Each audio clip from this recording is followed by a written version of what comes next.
सरकारी जंत्री जयकांत सबरंग उठबस घटन दुख प्रकाश करिसेंती पाटनागढ़ विधायक सरोज मेहर। जंत्री कौनसी व्यक्तिगत शत्रुता नहीं, तेरे घटनास्थल में परिस्थिति को दृष्टि में रखी से एही निष्पत्ति नेइथिले। एहीपरि करिनथिले उत्यक्त लोके आउ किछि अघटन घटाइबा आशंका रहितला, तेणु एथिपई से दुख मध्य प्रकाश करिसेंती।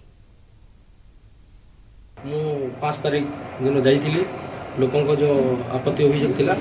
सेठारे समस्त देखिले आ पूर्त विभाग जो काम होती बहुत निम्नमान रही लोक से बहुत क्षुद्र थे आपर क्षुद्र थे से अपुरा परिस्थिति सृष्टि हम बोली जी को जहाँ कह कथा कहली ठीक हिसाब हवा कथा बोलिकी जोटा लोक दुखी कितु पूर्त विभाग जानवा कथा जोटा जो खराब काम हो दृष्टि देकी जिते आपत्ति अभियोग आसो से सागे सांग करवा कथा तार समाधान करवा कथा मोर एसटीएससी कौन